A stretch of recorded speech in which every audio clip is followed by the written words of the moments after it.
Why it wants to add it sometimes, I don't know. They just aren't always consistent. But it's the same Greek term. What you have back in verse 4 is the same as what you have here in 52. But now it's just expanded in the English. Captains of the temple and the elders. We've got three groups again. You're always seeing three groups with all types of different names. The chief priests, the captains of the temple, and the elders which were come to him. And look what he says right here. Be ye come out as against a thief with swords and staves? All right, that means they had weapons with them. That proves what I've said all along, that they were a police and military force. He saw them with their weapons that they had. Captains of the temple who worked under the captain of the temple. And these captains, of course, as we'll see, had men who worked under them. They had all different various types of officers and soldiers that worked under them. Now, let me just mention a couple of other things before we get off this term, the Greek term that we're on, strategos and strategoi. Luke also uses this term, strategoi, over in Acts 16. And he uses it for the Philippian, what we might call magistrates, and for an English, Anglo-Saxon term, the Philippian magistrates. And that seems to be because it must have been a popular local designation for them. It's just a Greek word, strategoi. But what I'm saying, in other words, in Acts 16, it has nothing at all to do with with a Levitical Jewish temple police force. It has nothing to do with Jews. We're talking about Gentiles over with the Philippians in Acts 16. But if you just happen to be, looking something up in the Greek, you'd find strategoi appears over in Acts 16. And I think that's the only other place you find it. You find it in Acts 4 and 5 for the captain of the temple, and Acts 22 in the plural for captains of the temple, and then for Philippian magistrates in Acts 16. And I think it's because it must have been a popular local designation for the rulers there in that city. But it has nothing to do with Jewish leaders. And then if that's to give you the fact that you find the Greek term other places in the New Testament without it referring to this group we're talking about, so you find the English term captain in other places in the New Testament, and it doesn't come from the Greek terms we've just given you. All right, so this is the flip side of that coin then. Whenever you see the term captain elsewhere in the KJV New Testament, when I say elsewhere, I mean other than these basically 5 places that I've given you. Acts 4:1, 5:24, 5:26, Luke 22:4, and verse 52. When you see captain elsewhere, and you do frequently in the KJV New Testament, remember that it's a different word in the Greek, and it applies to Roman soldiers and not Jewish soldiers. Now that'll make all the difference in the world in some of your reading. Or you're going to wonder, now how can I have a captain, as I understand it, Levitical temple police force, way over here in this passage? Well, it's an entirely different word in the Greek, although you're going to still have captain in the KJV New Testament, that English. Let me give you 2 examples. One of these will be an easy one we want to look up. From Acts 21 onward. Anytime you find captain, it comes from a different Greek term. And it will refer to Roman soldiers. Like those that had something to do with Paul, traveling back and forth, and Paul's arrest, and Paul on the ship, and all of this. Those are Roman soldiers, Gentile soldiers, not a Jewish Levitical temple police force. Acts 21 onward. The other place where you find a different term that's very important, because it's right back in the midst of where we would expect to find, and indeed we do find, the Levitical Jewish temple police force, and that's John 18:12. John 18:12. Now here's where we're going to start getting just a little confusing, because after I mention this verse, and I want to talk a little about the under officers and soldiers. We've got, in other words, we'd set this up in 3 ways. You've got the captain of the temple, under him the captains of the temple, under them various officers and soldiers. the ranks and names and things aren't precise in the New Testament. So I would just say various different officers and soldiers. Now, if you'll turn over to John 18:12, what if you were just reading this? With the teaching tonight, what would you probably just naturally assume? But that this term captain here would be the same as what we found elsewhere, and it would be the captain of the temple guard. You don't have to have the whole phrase captain of the temple guard to prove that it was that particular man, because you don't have that in Acts 5:26. You just have the captain, and you know it's a Jewish one now. Then the band and the captain and officers. Notice we got three names again here. It seems like we're always going to come across three names in a verse. The band, the captain, and the officers of the Jews took Jesus and bound him. Now, you see, you might be reading that and thinking, all right, now, Jews, that must qualify everything that's been said before. The band of Jews, the captain of the Jews, and the officers of the Jews. No, it only qualifies officers. It doesn't qualify those first two terms, band and captain. Those are Roman terms. Officers would be Jewish officers, military leaders, police force. So John 18:12 is a little tricky. That's probably one of the most tricky verses when it comes to what we're discussing right now. All right, so let's talk about some of these under officers. We're reading about them here in the end of John 18:12, and soldiers. Now, the KJV translates the same word sometimes as officers, other times as servants. Never consistently. I think the NIV translates it as guards. I'm not for sure. I don't remember if it's consistent or not. But the KJV translates another term. I won't give you all these other terms. They just multiply. But for the officers and soldiers, one particular term, sometimes it translates it as officers and other times as servants. Now, it's probably impossible to know with any precision when the writer is simply talking about personal servants from the priestly aristocratic families, and when the author is talking about actual soldiers and officers. Maybe that's why the KJV fluctuates between the two. It's the same word in Greek, sometimes translated soldier or officer, and sometimes as servant or slave.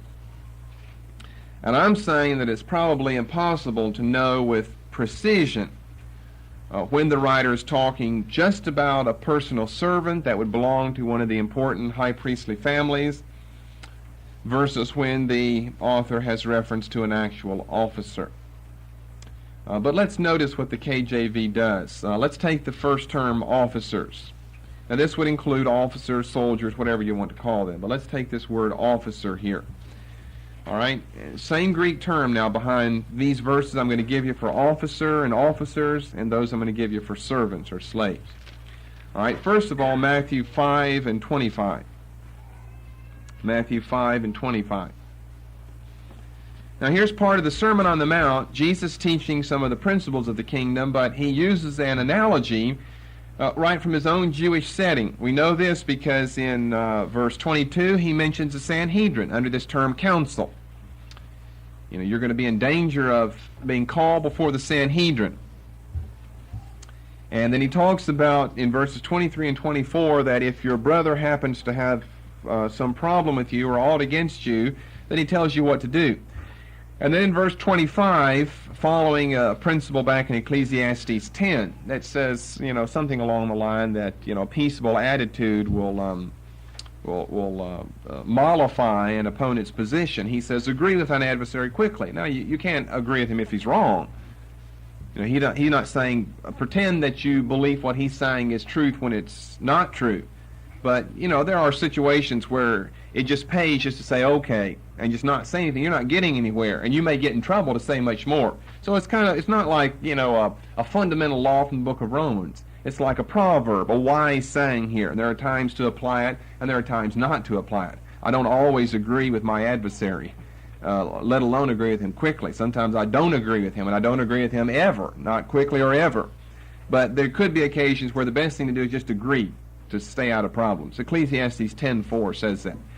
So he says, agree, that's not important. Agree with thine adversary quickly, whilst thou art in the way with him, lest at any time the adversary deliver thee to the judge. All right, and so you're before the council, and they pass sentence. And so what happens next? Well, the judge doesn't get down off his bench and take off his robes and put on a police uniform. He's got another branch of government to fulfill the penal role. And so the judge deliver thee to the officer.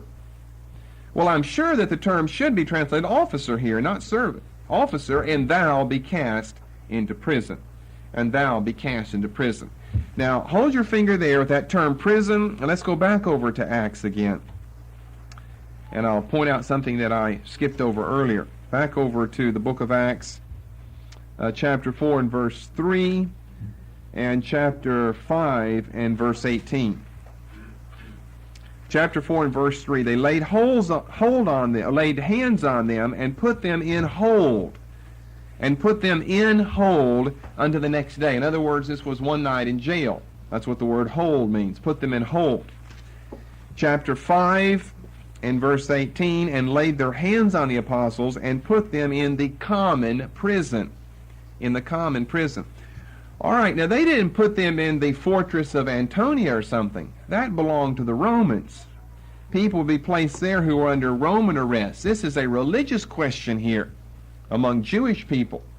Well, you remember, and this is where your knowledge of the Temple Mount will come in handy, how big and expansive all of that was. One thing we wanted to underscore was the immensity of the whole project. And I showed you the room where the Sanhedrin met, and there were all different types of other little rooms and cubicles and everything attached there. Well, they had a local, what was called the common prison. The common prison.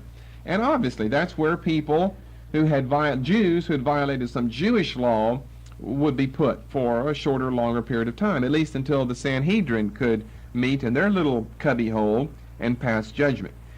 So that's what Jesus is talking about back in Matthew 5:25. The judge deliver thee to the officer, and thou be cast into prison. Prison. Now, it's not a prison like the old Wild West with bars, or not a penitentiary like today. It'd just be a room. But there'd be guards around it. You wouldn't have barbed wire and machine guns and spotlights around. It would just be a room. But it could obviously be called the common prison because you were under arrest. It wasn't house arrest that you were in your own house, but you're in someone else's. That was called the prison. All right, then over in John 7. Now, see, that's not a historical account in Matthew 5. He's teaching some of the laws and principles of the kingdom, and he just pulls an analogy from his own surrounding. But you get over to John 7, and we're going to see this term officer in a real historical setting. John 7 and 32. Now you remember in this chapter, Jesus has hesitated going to the Feast of Tabernacles. And he flatly tells his brothers, well, he's not going. And then later he does decide to go. But he has a reason for waiting halfway through the feast. And so the religious leaders have had guards and people stationed around to take him and to catch him whenever he arrives. And of course, they're not very successful. Verse 32. The Pharisees heard that the people murmured such things concerning him, and the Pharisees and the chief priests sent officers. Now, don't we have a verse with three names again? Three categories. The Pharisees and the chief priests sent officers. See, if I was to draw a diagram, it would just totally confuse you of all these names, because sometimes, you're going to have maybe three names in a verse, and they're not mutually exclusive. We've already seen that several times. You might have chief priests and captains of the temple. Captains of the temple were chief priests, but they're trying to distinguish between the two for a certain reason on a certain occasion. So just because you find three names here and three over there and three over there, all of which are different words spelled differently, doesn't necessarily mean that they're all different, although there are probably going to be at least some differences between all of them.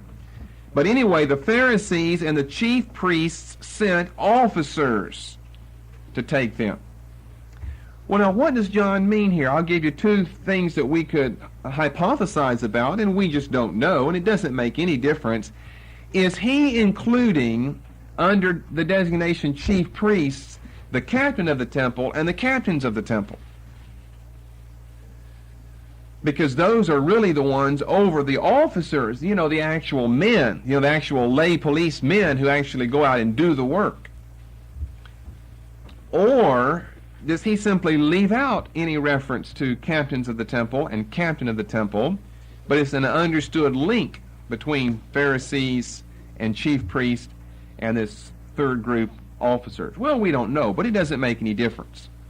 The captain and captains of the temple are somehow involved in this process of sending out officers to take the Lord. And then in verse 45, then came the officers to the chief priests and Pharisees. They report back to those who had sent them out. And those who had sent them out asked, why have ye not brought him? The officers answered, never a man spake like this man. All right, so there we see officers again. Police, Levitical police officers who worked under the captains of the temple, who worked under the captain of the temple, who worked under the high priest. All right, then in chapter 18 of John's Gospel, chapter 18, I need to hurry and get through with all these verses. Verse 3, Judas then, having received a band of men and officers from the chief priests and Pharisees. Now that happens to read very similar to chapter 7. Those being sent are officers, those who sent are the chief priests and Pharisees. And forget about that band of men for right now. That's another group entirely.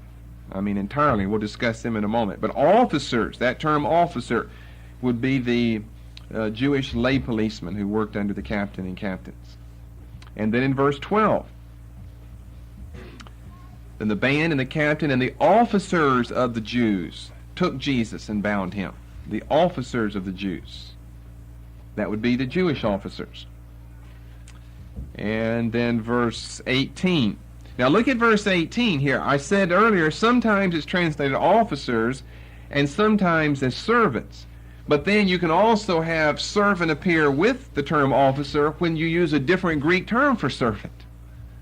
That's where it can become a little confusing. Verse 18, and the servants and officers stood there and made a fire of coals, for it was cold, and they warmed themselves, and Peter stood with them and warmed himself. This was at the pre-trial appearance before Annas. Annas had a big place with a courtyard, verse 15, as we saw before, with a courtyard, and the officers and servants are out there. And verse 22, and when he had thus spoken, one of the officers which stood by struck Jesus with the palm of his hand. All right, and then over in chapter 19 and verse 6, when the chief priests, therefore, and officers saw him. I just want you to know who these different people are. So you don't just think, well, it's some type of generic term, and I don't know what's going on. When you read a term like all, it's good that they translated it officer, because then you know it's a military police type term. The chief priests, therefore, and officers saw him. They cried out, saying, crucify him, crucify him. Good old Levites, good faithful Levites, crucifying their own Savior. And then in Acts 5, yes, we'll find it over here in Luke's writing. Acts 5 and 22. But when the officers came and found them not in the prison, they returned. And in verse 26, then went the captain, we could fill in, of the temple with the officers. All right, the officers worked under the captain of the temple. All right, there are the New Testament places, I think that's all of them, where this Greek term is used, and it's translated officers, and it refers to these Jewish Levitical lay policemen, as it were. Then on some occasions the same term appears and it's translated servant or servants. It'd be better translated slave or slaves, but in the KJV it's servant or servants. Matthew 26:58. Well, no, I take that back. Here in this case it's a different Greek term. It would be best translated servant or servants and not slave here. Let's get verse 57 in Matthew 26.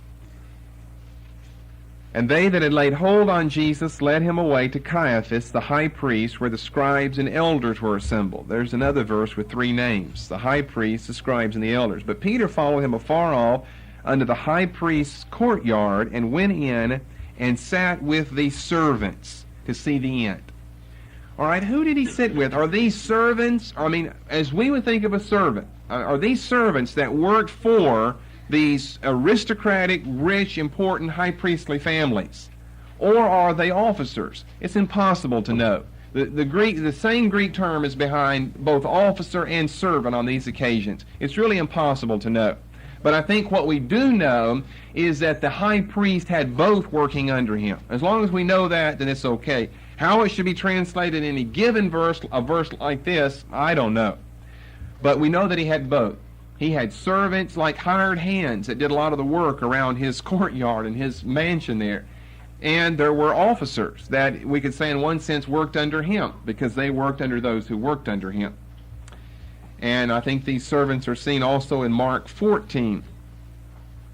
Mark 14:54 and Mark 14:65. All right, now let me go back and say something. I want to get all of this done tonight so I don't have to pick up with this complex thing next time. Whenever you find the band of men, B-A-N-D, the band of men, as we have seen twice thus far in John 18:3 and John 18:12, that's a different group. And who are they? They are Roman soldiers. They are Roman. Now, the King James uses a different word. It uses this word band twice in John 18:3 and 18:12.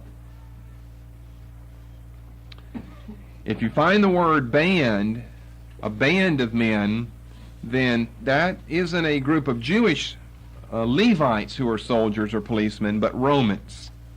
All right, look at John 18:3. This tells you more about, I think when you put all this information together, it gives you a better picture of the arrest and trial of Jesus. You know actually who was involved. Verse 3, Judas then, having received, see, you wouldn't know, you just think this is some just generic statement here, a band of men. Well, what we're going to find here in verse 3, Judas then having received a band of men and officers from the chief priests and Pharisees, then he had contacts with evidently Pontius Pilate, or at least with the Roman captain who was stationed there in Jerusalem at the fortress of Antonia, as well as the Jewish leaders. He's got contact with the Roman leaders and the Jewish leaders, and he receives a police force from both of them. A Roman police force to ensure that things are done according to Roman law, and a Jewish police force to ensure that things are done, period. Oh, they want Jesus captured. That's all they want. Whether it's done legally or illegally, they don't care. The Romans send along to make sure that, things don't get out of hand, and you've got a revolutionary band of Jewish people who are trying to capture this, what they think is a pretended false Messiah. But you've got Jewish soldiers who are going along with them. The same is true in verse 12. Then the band and the captain and officers of the Jews took Jesus and bound him. Okay, officers of the Jews would be what we've been looking at here already, these officers that were Levites. Band is what I'm saying right now, Roman soldiers. And who's this captain here? It's a different term. It's not the term for the captain of the temple. It's a different term. It's a Roman captain. It would probably be the man or a man under him who was over the fortress of Antonia. So that's a different captain now. That's a Roman person and not a Jewish one in John 18:12. And then let me just mention a few other verses. We're not going to turn to these, but you find band, I think, in some other places. Matthew 27:27, Mark 15:16, and then on 3 occasions in the book of Acts, you find something about a band, all right? These 2 places in John 18, then Matthew 27:27, Mark 15:16, and I didn't copy down the verses, but I know 3 times in Acts. Anytime you see band, B-A-N-D, it's Roman, not Jewish. Let me just read one of those to you, Matthew 27:27. And, well, you may want to even turn to this, even look what it says here. Then the soldiers of the governor, well, we know what soldiers in, these are Roman ones, not Jewish ones. The soldiers of the governor took Jesus into the common hall. and gathered unto him the whole band of soldiers. Those are Roman, Latin soldiers, not Jewish ones. All right, then I just want to mention a few other places where we can see by, well, first of all, by implication, that these Roman, or rather these Jewish officers and soldiers are included in Paul's account of his former life of persecution. The book of Acts, remember, on several occasions he gives his testimony how he had received authority from the chief priest to go to, like the city of Damascus, enter every house, hailing men and women who confessed Christ, and throw them in prison. Well, he wouldn't have the manpower, of his own physical body to arrest anyone. He would be the voice, the authority behind it. But who would he have along with him? Some of these Levite soldiers. Some of these Levitical soldiers that were stationed at the temple in Jerusalem would be sent with Paul. I'll give you some verses. Acts 9, verses 1 and 2. And then compare that with verse 14 and verse 21. And then in Acts 26 and verse 10. Paul has to have some type of people with him who can actually do the arresting and binding and throwing in prison. Well, these would be Levitical priests, of all things, Levitical priests, who were the temple police force on the Temple Mount. And then in conclusion tonight, while we're in Matthew, I've got one final passage, and it's Matthew 27:62 through Matthew 28 and verse 15. Now, there's been a lot of misunderstanding about this passage, and I just want to clarify what I think is being said here. Matthew 27:62 through Matthew 28:15. Now, let me just summarize all of that information. You can read that on your own, but as I start summarizing it, you'll remember the account. Jesus has been crucified, and some of the religious leaders come before Pontius Pilate, and they remind him that this Messiah said that in 3 days he would rise from the dead. So what they ask for, what they want, is what? Well, a watch, a group of soldiers who will roll a stone in front of the tomb and seal it and stay there to make sure, at least 3 days, to make sure the disciples don't come and steal his body. Then the disciples would go spread a false rumor that he was bodily resurrected, when in fact he wasn't. They stole his body. And remember, on the early morning of the first day of the week, lightning came, the angels descended, and the keepers there at the tomb, fell as dead men, and the stone was rolled back, and Jesus came out of the tomb. The question would be tonight, who were those soldiers? I think the standard presentation in Sunday school is that these were Roman soldiers, Roman centurions. They weren't. They were Jewish. Let me prove this to you from a couple of verses here. Matthew 20, isn't that what all of you thought? They were probably Roman soldiers there. They're not. They're Jewish soldiers. And if you just read it carefully, you'll see this. Matthew 27:63. Sir, we remember that this deceiver, what a name, how ironic, said while he was yet alive, after 3 days I will rise again. Command therefore that the sepulchre be made sure until the 3rd day, lest his disciples come by night and steal him away and say unto the people that he's risen from the dead, so that the last error be worse than the first. And Pilate said unto them, you have a watch. Now he's not saying, all right, I'm going to send some of my soldiers. What does he tell them? You already have the wherewithal. You already have the police force. Go ahead and use your own police force for it. You don't need me to do anything, because Pilate's not concerned about the matter. He doesn't care whether the disciples steal the body or not. The one who's concerned are the Jewish people. All right? So he said, you already have a watch. Go your way, make it sure as you can. And they went and made it sure. And then down in chapter 28, verse 4, for fear of him the keepers did shake.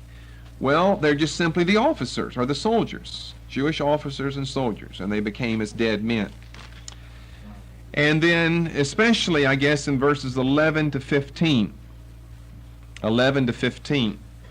Now, you explain to me that if these were Roman soldiers, why, when they go back to the city of Jerusalem, the sepulchre's right outside, why are they going back and reporting to Jewish leaders rather than to Pontius Pilate?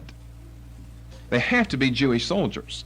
Verse 11. Now when they were going, that is the women that Jesus had just met, behold, some of the watch. Remember, Pilate said, you have a watch, go ahead and use it.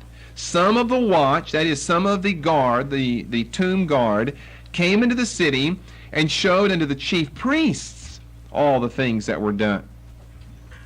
And when they were assembled with the elders and had taken counsel, they gave large money unto the soldiers. That proves that the watch and the keepers were soldiers. And verse 11, to me anyway, proves that they're Jewish soldiers, as well as verses 62 through 66 in chapter 27. They'd have no business going and reporting to, because the Jewish leaders don't have any say-so over them. They're not under their jurisdiction or authority. They don't have to go and report back to them. But they do give them money, and we read in verse 15, they took the money and did as they were taught, and this saying is commonly reported among the Jews until this day. The only problem that Pilate might have had, if you note verse 14, the only problem he would have, I mean, he doesn't care whether he's raised or not raised, or the disciples carry the body or don't carry the body, is that if the disciples do come and carry the body away, then some type of revolutionary action is going to happen in the land of Israel. He knows that his job is on the line. So he would like things to be kept quiet, although he doesn't care whether he's raised from the dead or not.